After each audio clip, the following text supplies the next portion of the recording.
Hi, my name is Stephanie and I'm the founder of Hair by Akoni. So welcome to my YouTube page.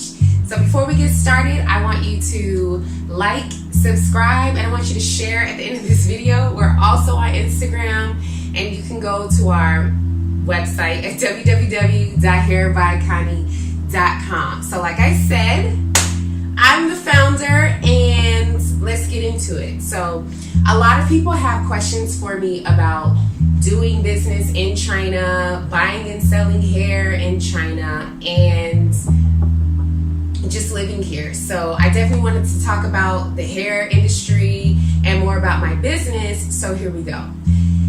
First of all, I definitely wear hair. I wear the wigs. I love the extensions. I love switching up my style. I think it's fun.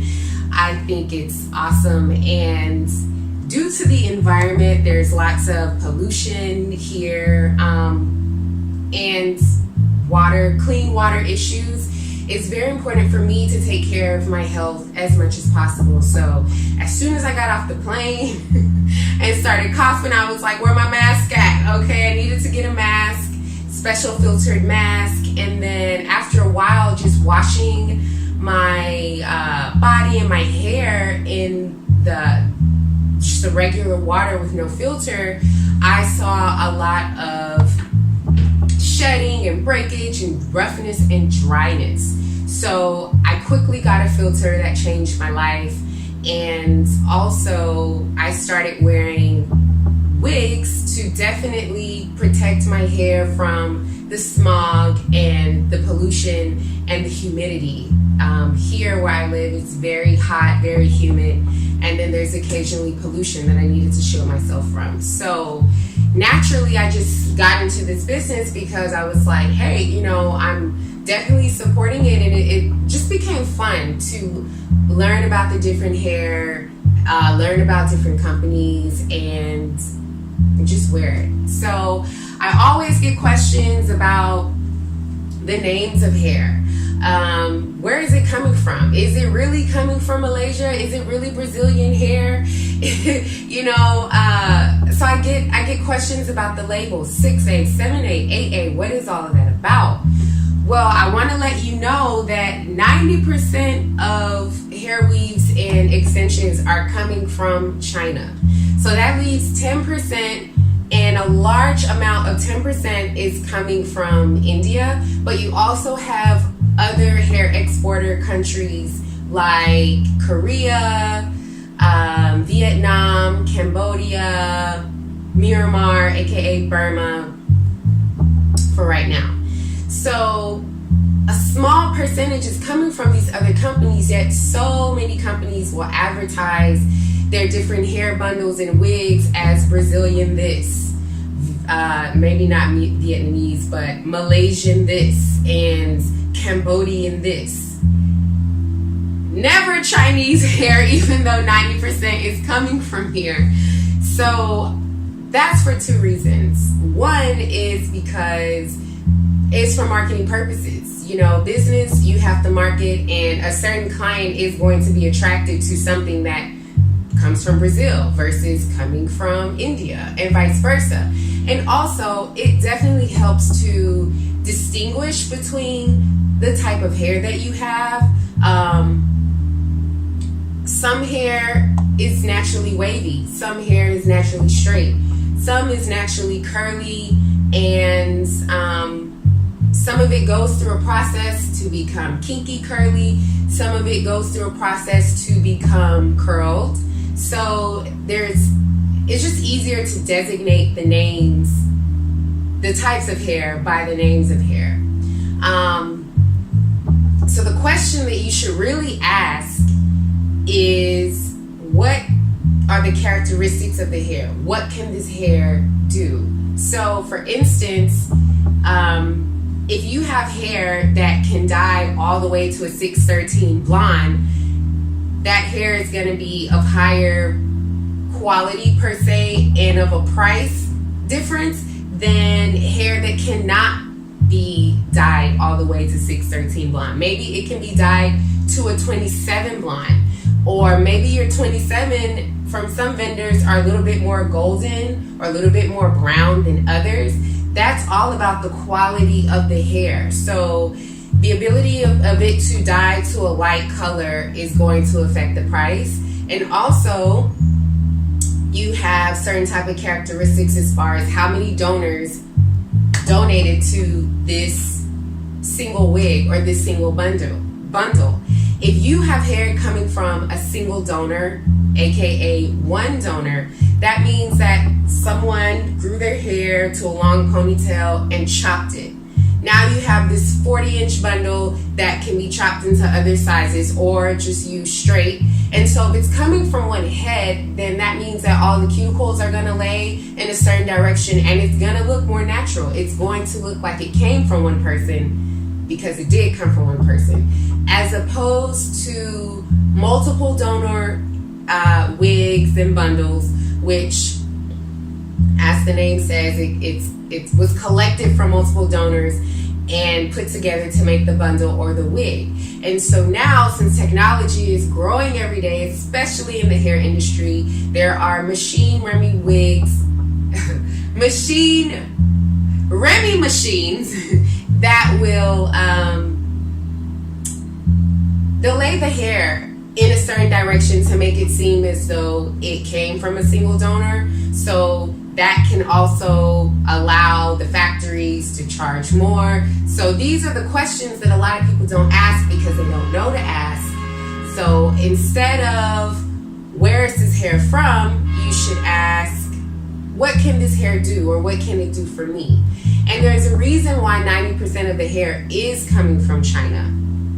Chinese hair is very dense and it's very strong. So the difference between density and thickness, density means that there are more strands of hair per area versus thick hair that is just thick. I don't know another word for thick.